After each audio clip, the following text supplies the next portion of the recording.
இவளுக்கு நம்மளோட status value பத்தி எல்லாம் எதுவுமே தெரியாது. இல்லனா வழிய வந்த ஸ்ரீதேவிய இப்படி பிடிக்கலன்னு சொல்லுமா இந்த மூதேவி?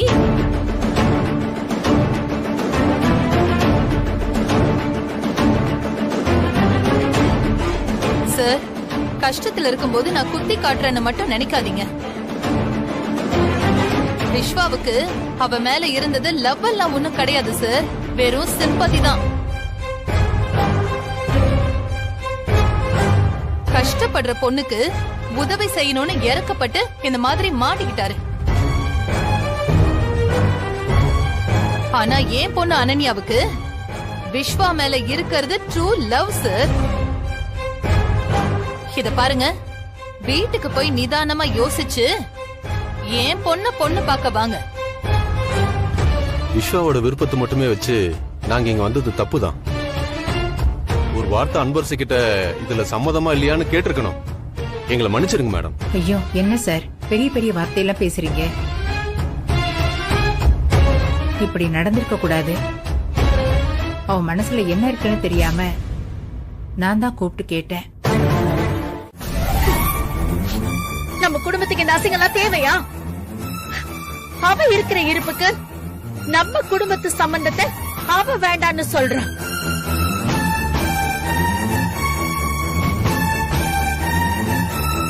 ஒரு நிமிஷத்துல நம்ம வீட்டு மானம் மரியாதை எல்லாமே ஒண்ணு இல்லாம ஆயிடுச்சு. நான் ஆரம்பத்துல இருந்தே சொன்னேன், அவெல்லாம் நம்ம முன்னாடி நின்னு பேசுறதுக்கே தகுதி இல்லாதவன். நீங்க தான் நான் சொன்ன பேச்ச கேட்காம அவ முன்னாடி கொண்டு போய் நிறுத்தி என்னை இப்படி அசிங்கப்படுத்திட்டீங்க.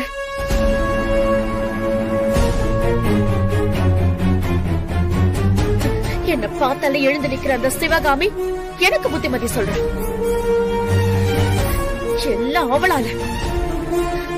அதுவும் போய் போய் அந்த பட்டிக்காடு முன்னாடி இத்தனை வருஷம் கஷ்டப்பட்டு நான் கட்டி கத்த என் கௌரவத்தை உடைச்ச மாதிரி ஆயிப்போச்சு.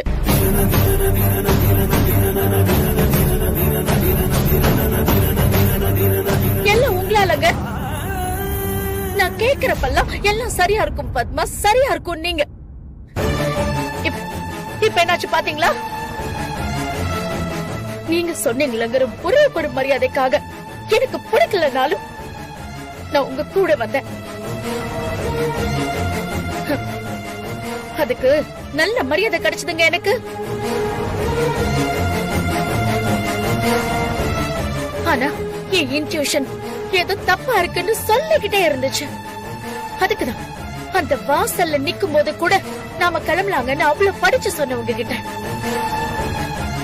நீங்க தான் விஸ்வா வாழ்க்கை அது இதுன்னு சொல்லி என்ன கம்ப்ளீட்டா குழப்பிட்டீங்க. இப்ப பாருங்க, அவன் கலங்கி போய் நிக்கிறான். நாம குடும்பமா அவமானப்பட்டு நிக்கிறோம். இல்ல பத்மா, நான் என்ன சொல்ல வரேன்னா, அம்மா கேக்குறதுல என்ன தப்பு இருக்கு சொல்லுங்க. அம்மாவை பார்க்கணும்னா பெரிய பெரிய ஆபீசர்ஸ் எல்லாம் அப்பாயின்மெண்ட் வாங்கிட்டு வெயிட் பண்ணுவாங்க. அப்படி இருக்கிற அம்மா அவளை பார்க்க போனதுக்கு அவமானப்படுத்தி அனுப்புறா.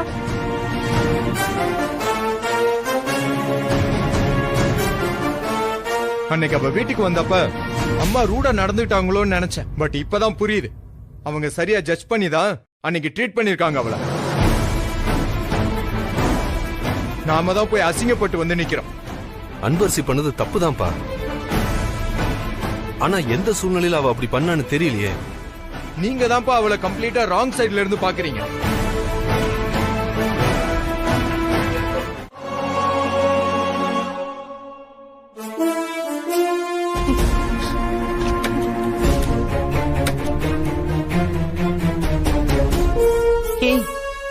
என்னடி இது? ஏண்டி கீழே என்ன நடந்ததுன்னே தெரியாம இப்படி விஸ்வாவோட போட்டோவை போட்டு உடைச்சு வச்சிருக்க? என்னாச்சு? ஏன் அனன்யா நீ இவ்ளோ கோவப்படுற? ஒண்ணுதானே கேக்குறேன், காதுல விழலையா? மா, நான் செம்ம கோவத்துல இருக்கேன். அம்மானு கூட பாக்க மாட்டேன், மரியாதை வெளியில போயிடு. நான் சொல்றது ஒரு நிமிஷம் கேளுடி. உன் கோவம் ஒண்ணுமே இல்லாம போயிடும். எப்படி கோவம் இல்லாம போகும் சொல்லு? கீழே அந்த பிச்சைக்காரிக்கு சுயவரம் நடந்துட்டு இருக்கு. அடுத்து என்ன, நிச்சயதார்த்த மேரேஜ்னு ஒண்ணு நடக்க போகுது. எனக்கு டென்ஷன் தலைக்கு ஏறுதுமா. நீ என்னடானா என்ன கோவப்படாதன்னு சமாதானம் பண்ண வந்திருக்கியா? எனக்கு வர ஆத்திரத்துக்கு அப்படியே அனன்யா கையறி. என்னடி நீ? கோபக்காரனுக்கு புத்தி மட்டுன்னு சொல்றது உன் விஷயத்துல சரியா இருக்கு. இத பாரு, 2 நிமிஷம் நான் சொல்றத கொஞ்சம் கேளு. மா, விஸ்வா என்ன விட்டு கொஞ்சம் கொஞ்சமா போயிட்டு இருக்காருமா. என்னால எதுவுமே பண்ண முடியாம ஹெல்ப்லெஸ்ஸா நின்னுட்டு இருக்கேன். அதுவும் அந்த அன்பரசிக்காக என்ன இக்னோர் பண்ணாருன்னு நினைக்கும் போது என்னால தாங்கவே முடியலமா. இத பாரு, நீ நினைக்கிற மாதிரி எல்லாம் கீழே ஒண்ணுமே நடக்கல. விஸ்வா ஃபேமிலி ஒன்னதான் பொண்ணு பார்க்க வந்தாங்கன்னு நினைச்சு சந்தோஷத்துல இருந்தேன். ஆனா அந்த கேடு கெட்டவளதான் அவங்க பொண்ணு பார்க்க வந்திருக்காங்கன்னு அவங்க சொல்லும் போது என் தலையில இடி விழுந்த மாதிரி இருந்தது. என் பொண்ணு வாழ்க்கையே என் கண்ணு முன்னாடியே பறிச்சுட்டாளேன்னு அவளை அப்படியே குத்தி கொலை பண்ணணுங்கிற அளவுக்கு எனக்கு ஆத்திரம் வந்துச்சுடி. என்னடா பண்றதுன்னு யோசிச்சுட்டு இருந்த நேரத்துல அந்த அன்பரசியே விஸ்வாவ கல்யாணம் பண்ணிக்கிறதுக்கு விருப்பம் இல்லைன்னு சொல்லிட்டா.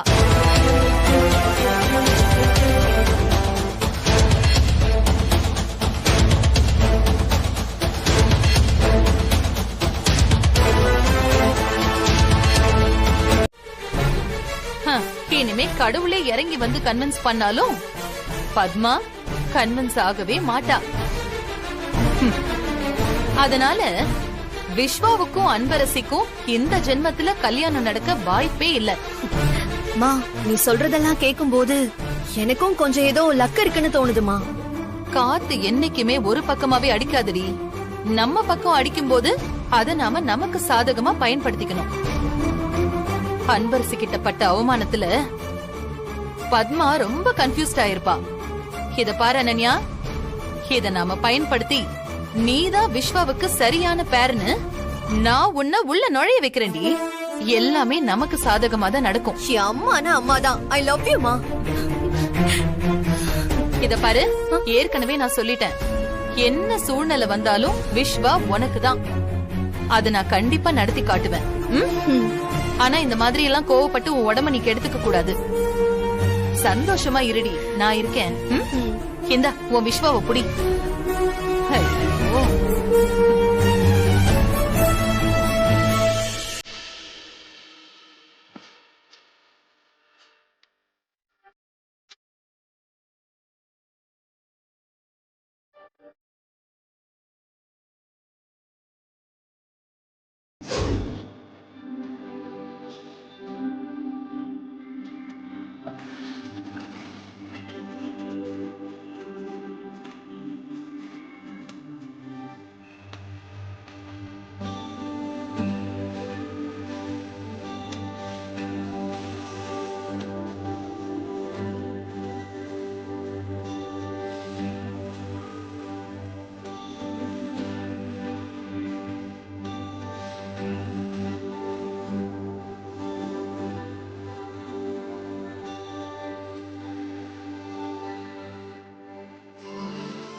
எனக்கு விருப்பம் இல்லை. விஸ்வாவ இவ விரும்புறாளா?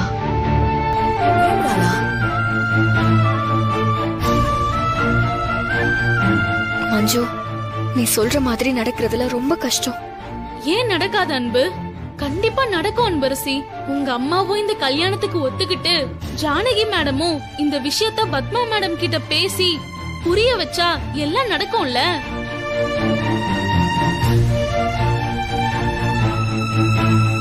இருக்குடி உனக்கு.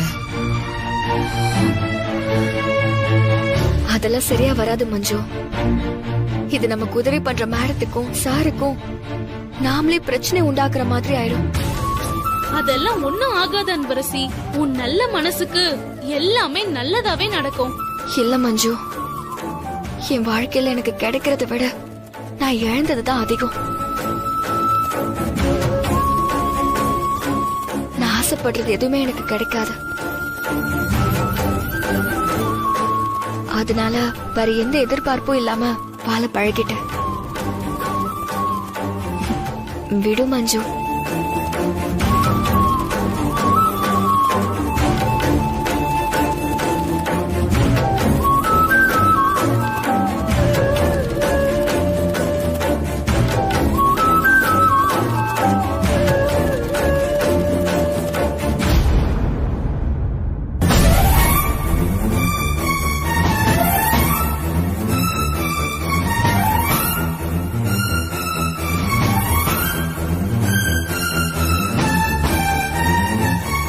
விஷ்வா,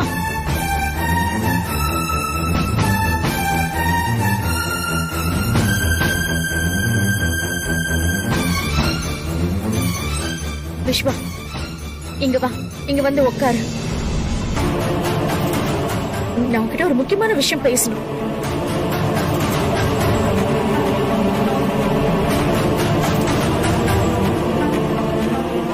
விஷ்வா, உன்கிட்ட தான் பேசிட்டு இருக்க. உட்காருன்னு சொன்னா அப்படியே நின்னுட்டு இருக்க. வந்து இங்க உட்காரு. ஏதோ நாங்க தப்பு பண்ணிட்ட மாதிரி எங்க கிட்ட முகம் கொடுத்து கூட பேச மாட்டேங்கிற விஷ்வா. பத்மா, இல்லங்க, இவன் சந்தோஷம் தான் முக்கியம்னு என் மனசுக்கு பிடிக்கலனாலும் நான் அந்த பட்டிக்காட்டு பொண்ணை பார்க்க வரல.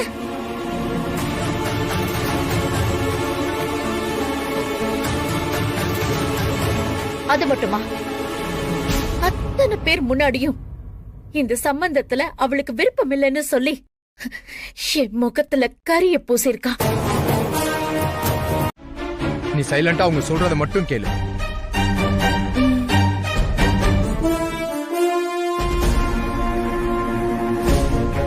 அவ நம்ம சம்பந்தத்தை வேண்டான்னு சொல்லி நம்ம குடும்பத்தையே அவமானப்படுத்திட்டா. அது 4 பேருக்கு தெரிஞ்சு நம்ம குடும்பத்தை அசிங்கமா பேசுறதுக்குள்ள நம்ம கண்டிப்பா இதை சரி பண்ணியே ஆகணும். என்ன பத்மா, என்ன சொல்ற? எனக்கு ஒண்ணுமே புரியலையேமா. ஒரு கெட்டது நடந்த வீட்ல உடனே ஒரு நல்லது நடக்கணும்னு சொல்வாங்க. இந்த அவமானத்துல இருந்து நம்ம மீண்டு வரணும்னா நம்ம வீட்ல இமிடியேட்டா ஒரு நல்லது, ஒரு ஃபங்க்ஷன் நடக்கணுங்க.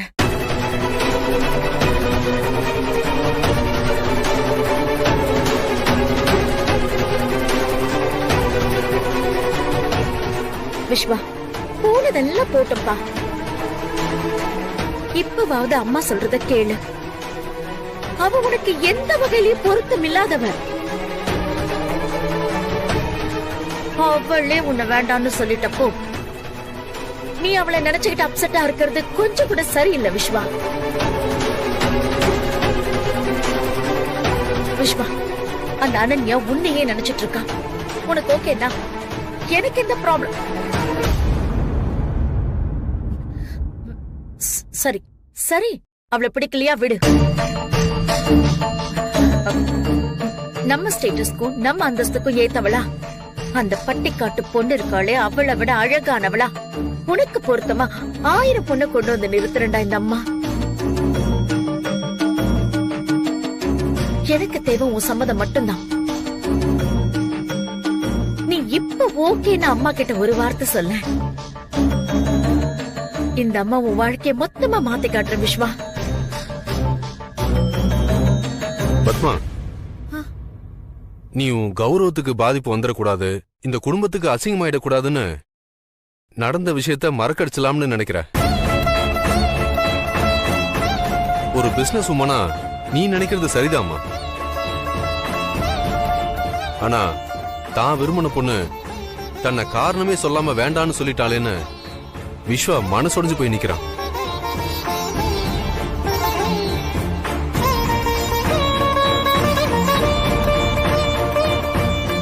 இப்படி மனசொடைஞ்சு நிக்கிறவனுக்கு ஆறுதல் சொல்லாம இப்படி பேசலாமா பத்மா? அதுக்கு நடந்ததையே நினைச்சு அவனை தாடி வளர்த்துக்கிட்டு சுத்த சொல்றீங்களா?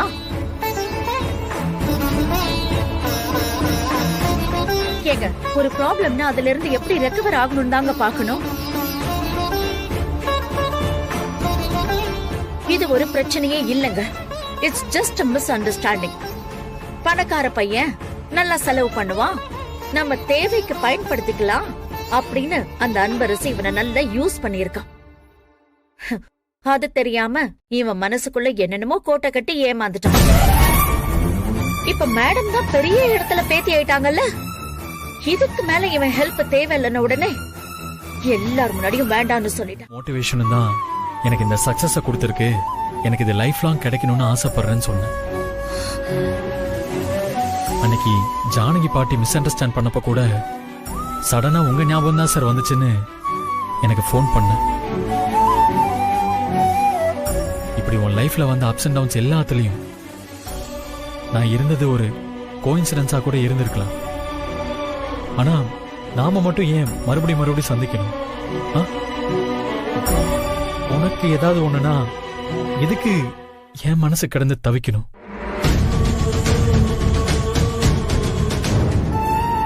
சோ இதெல்லாம் வச்சுதான் எனக்கு உன் மேல விருப்பமே வந்துச்சு. அந்த ஃபீல் உனக்கும் இருக்கும்னு நினைச்சேன். ஆனா நான் அப்படி நினைச்சது தப்பு. அன்பரசை நான் புரிஞ்சுக்கவே இல்லை, என்னால புரிஞ்சுக்கவும் முடியல. எனக்கு என்னமோ நீ உன் மனசுக்குள்ள என்ன வச்சுக்கிட்டு வெளியே போய் சொல்றியோன்னு தோணுது. அதை வெளியே கொண்டு வரதுக்கு இதை விட்டா எனக்கு வேற வழி இல்லை.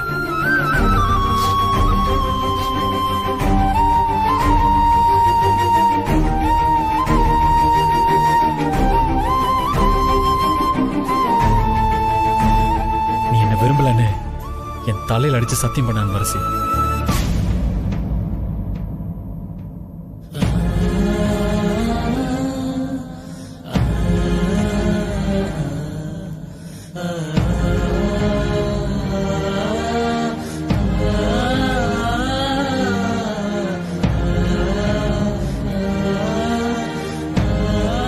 இப்ப சொல்ல அன்பரசி,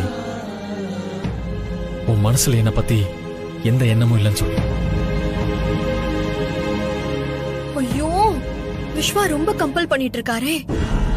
சினிமால வர மாதிரி கட்டி புடிச்சு கதற போறா அவ. ஐயோ, அவங்கள விட எனக்கு டென்ஷன் ஏறுதே.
அன்பரசி, எதுக்கு இப்படி சொன்ன?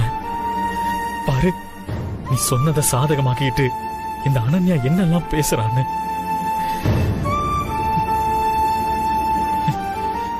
கண்டிப்பா அன்பரசிக்கு என்ன பிடிச்சிருக்கு. அவ கண்ல அதை நான் பார்த்தேன். ஏதோ அவளை சொல்ல விடாம தடுக்குது. அவ என்ன பிடிக்கலன்னு சொன்னதுக்கும் அதுதான் காரணமா இருக்கும். ரொம்ப சீக்கிரம் அந்த காரணம் என்னன்னு கண்டுபிடிச்சு அவ வாயாலேயே என்ன பிடிச்சிருக்குன்னு ஓப்பனா சொல்ல வைக்கிறேன். நான் யாருக்காகவும் என் அன்பரசியை விட்டு கொடுக்க மாட்டேன்.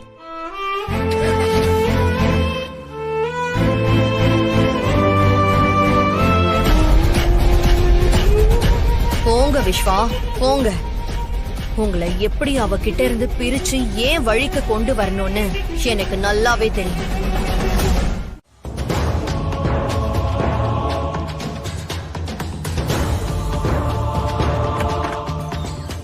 விஸ்வா, விஸ்வா,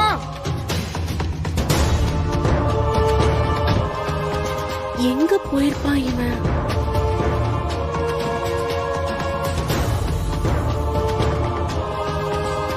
என்ன நீ காஃபியோட வரீங்க? யாருக்கு காஃபி? விஸ்வாக்கு தான் காஃபி எடுத்துட்டு வந்தேன். ஆனா ரூம்ல அவனை காணோம். அம்மா, நீ அவனை வீட்ல எங்கேயாவது பாத்தியா? ஆஹா, இல்ல அண்ணி, பார்க்கல. அந்த இன்சிடென்ட்க்கு அப்புறம் அண்ணன் ரொம்ப அப்செட்டா இருந்ததுனால என்கிட்ட கூட சரியா பேசல. ஏற்கனவே எரியிற நெருப்புல எண்ணெயை ஊத்திட்டாங்க. அத்தை வேற அவனை காயப்படுத்தி பேசிட்டாங்க.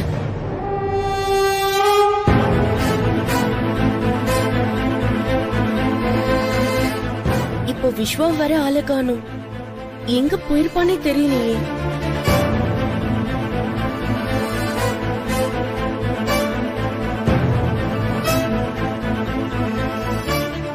என்ன காலையிலேயே இங்க வந்து நின்னு பேசிட்டு இருக்கீங்க?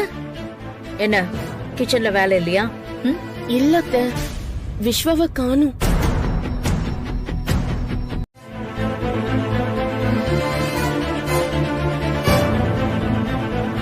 அது வரைக்கும் விஸ்வா வரலமா. சரி, நடந்தது நினைச்சு ஏதோ அப்செட்டா இருப்பான். கொஞ்சம் தனியா இருந்தா ரிலாக்ஸா இருக்கும்னு வெளியில எங்கேயோ போயிருப்பான்னு நினைச்சேன். நாம எதுக்கு தேவையில்லாம போன் பண்ணி டிஸ்டர்ப் பண்ணோன்னு போய் படுத்துட்டேம்மா. விஸ்வா வரலையா?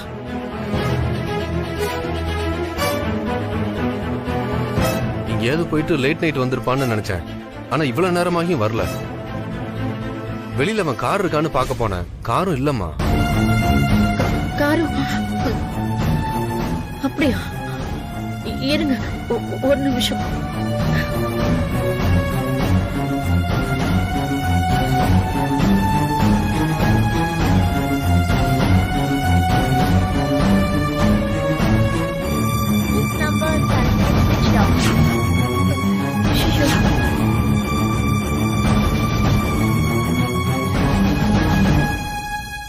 எங்க போன் ஸ்விட்ச் ஆஃப்னு வருது.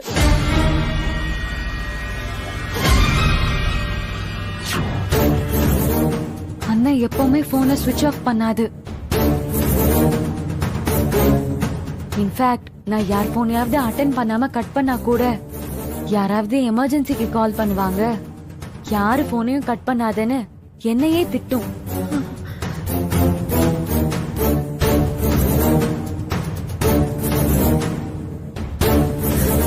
நான் இன்னொரு தடவை ட்ரை பண்றேன், இருங்க.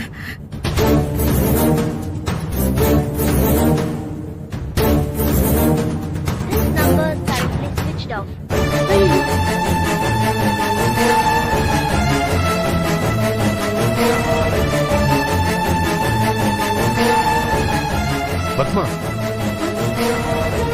விஸ்வா போன் ஆஃப் பண்ண மாட்டான்.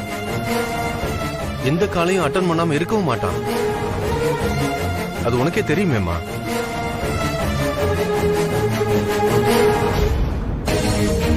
ஒருவேளை போன் சார்ஜ் இல்லாம கூட ஆஃப் ஆயிருக்கலாம் இல்லையா? அதுக்கு சான்ஸே இல்லப்பா. அவன் கையில தான் சார்ஜர் இருக்கு. டேய் வசந்த், சும்மா ஏதாவது பேசிட்டு இருக்காம முதல்ல அவன் ஃப்ரெண்ட்ஸுக்குலாம் ஃபோன் பண்ணி பாரு. சரிப்பா. பத்மா, கார் ஏதாவது ரிப்பேர் ஆயிருக்குமா? மார்னிங் வரலான்னு ஃப்ரெண்ட்ஸ் கூட ஸ்டே பண்ணிருப்பான். எப்படி இன்னும் கொஞ்ச நேரத்துல வந்துருவாம்மா. நீ கவலைப்படாத. இல்லங்க, விஸ்வா விஷயத்துல நாம இன்னும் கொஞ்சம் ஜாக்கிரதையா இருந்திருக்கணும்னு என் மனசு சொல்லிக்கிட்டே இருக்கு. அவங்க குடும்பமே பயந்து போயிருக்காங்களாம். கடைசியா அவர் இங்கதான் வந்துட்டு போனாரு. விஸ்வா சார் வீட்டுக்கு போகாம எங்க போனாரு? என்னது, விஸ்வாவை காணுமா? எல்லாம் உன்னால தாண்டி. நல்லா இருந்த மனுஷனை இப்படி பைத்தியம் பிடிக்க வச்சு வீட்டை கூட போக விடாம பண்ணிட்டல நீ. ஏய், இப்ப எதுக்கு நீ அன்பரசியை திட்டுற? முதல்ல என்ன நடந்துச்சுன்னு உனக்கு தெரியுமா? ஆரஞ்சன்னு வச்சுக்கோ, தலை திரும்பிடும் உனக்கு. யார ஏன்னு சொல்லிட்டு இருக்க நீ? அவரு பாட்டுக்கு காலேஜுக்கு போனமா, கோச்சிங் கொடுத்தமான்னு இருந்தவர விஸ்வா சார்னு சிம்பத்திய கிரியேட் பண்ணி பின்னாடியே அலைய விட்டது இவதானே? இன்னைக்கு அவரு காணாம போனதுக்கு இவதான் காரணம். ஏய், அப்படி என்னடி பண்ணி அவரை மயக்குன? அனன்யா, மரியாதையா பேசு. ஹேய், இன்னொரு வார்த்தை பேசுனேன்னு வச்சுக்கோ, நாக்க இழுத்து வச்சு அறுத்துருவேன். வாயை மூடிக்கிட்டு நில்லு. அவரு ஏன் விஸ்வா?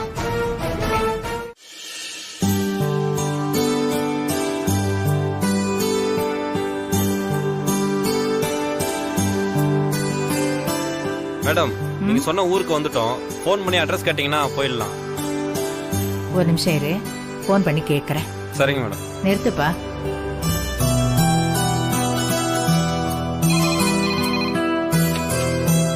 ஹலோ, யார் பேசுறது? நான் ஜானகி பேசுறேன். அன்பரசியோட அம்மா இருக்காங்களா? அன்பரசியோட அம்மாவா? அப்படி யாரும் இங்க இருக்கிற மாதிரி தெரியலையேமா. நீங்க வேற யாருக்காவது கால் பண்றதுக்கு தப்பா இங்க கால் பண்ணிட்டீங்களா? இது லோகநாதா சாமியோட ஆசிரமம். இல்லம்மா, நான் சரியாத்தான் கால் பண்ணிருக்கேன். நேத்து கூட அவங்க இதுல இருந்துதான் எனக்கு கால் பண்ணாங்க. ஒருவேளை புதுசா வந்தவங்கள பத்தி சொல்றாங்களோ? இருங்கம்மா, கூப்பிடுறேன்.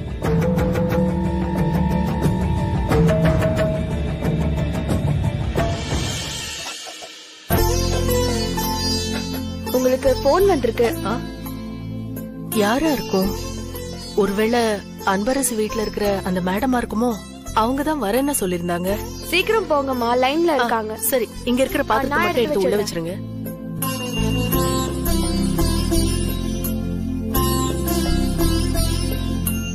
ஹலோ அம்மா, அன்பரசி வீட்ல இருந்து நான் நேத்து கூட உங்ககிட்ட பேசினேன்ல. சொல்லுங்க மேடம். நான் நீங்க சொன்ன ஊருக்கு வந்துட்டேன். உங்க ஊரோட பேர் போர்டிங்க இருக்கு. ஆனா எப்படி வர்றதுன்னு தெரியல, அதான் கால் பண்ணேன்.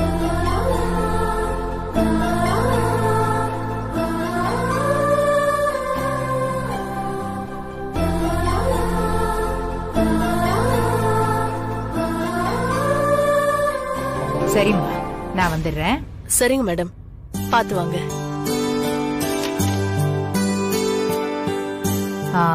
டிரைவர், நீங்க நேரா போங்க. சரிங்க மேடம்.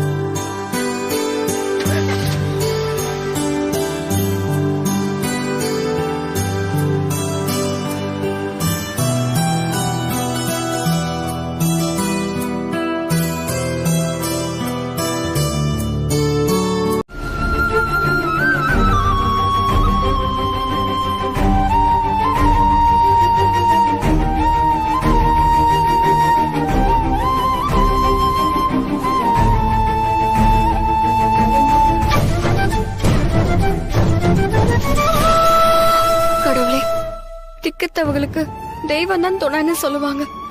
அப்படி ஒரு நிலைமையில தான் நான் உங்க முன்னாடி வந்து நிக்கிறேன். விஸ்வா சார் என் வாழ்க்கையில கஷ்டமான நேரத்துல எல்லாம் எனக்கு துணையா இருந்தாரு.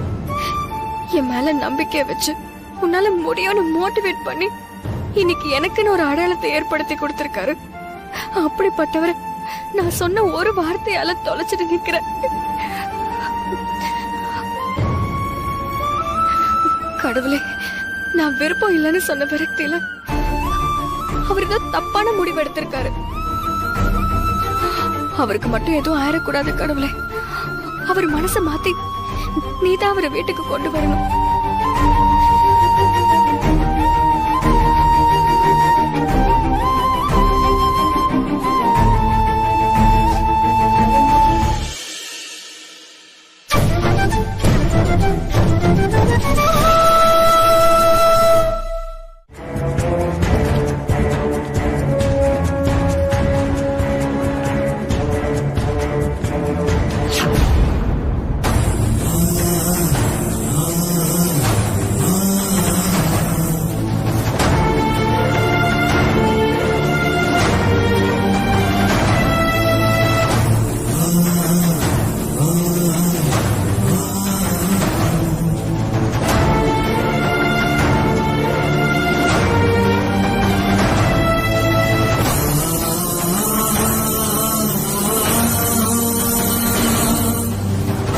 ஐயோ அத்தை, அத்தைக்கு நான் இங்க இருக்கிறது எப்படி தெரிஞ்சிருக்கும்? ஒருவேளை யதார்த்தமா வந்திருப்பாங்களோ? இப்ப அவங்க நம்மள இங்க வச்சு பார்த்தா பெரிய சிக்கல் ஆயிடுமே. அவனுங்க துரத்துறாங்கன்னு தான் இங்கேயே வந்து மறைஞ்சிட்டு இருக்கோம். இப்போ இங்க இருந்து போனா இதை விட பாதுகாப்பான இடம் கிடைக்காதே. அத்தை பாத்துட்டாங்கன்னா மொத்தமும் முடிஞ்சு போச்சு. இப்ப என்ன பண்றது? டிரைவர், நீங்க இங்கே வெயிட் பண்ணுங்க, நான் உள்ள போயிட்டு வரேன்.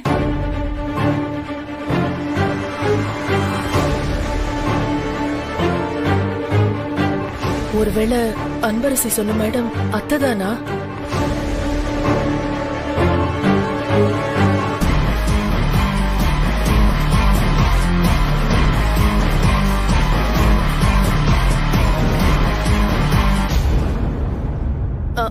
எங்க எங்க கொஞ்சம் வாங்கல. என்னம்மா? வாங்க. எனக்கு ஒரு உதவி பண்ணணும். என்னாச்சு? அங்க ஒரு அம்மா வராங்கல்ல,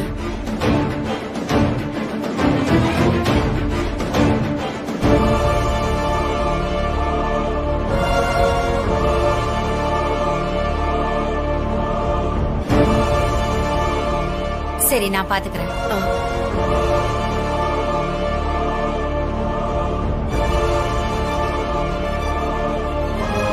வணக்கம்மா. வணக்கம். வாங்க வாங்கம்மா.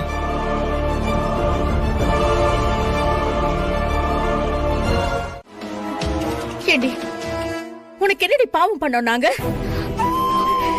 ஏண்டி என் குடும்பத்து மேல உனக்கு இவ்ளோ வன்மம்? யார்டி நீ?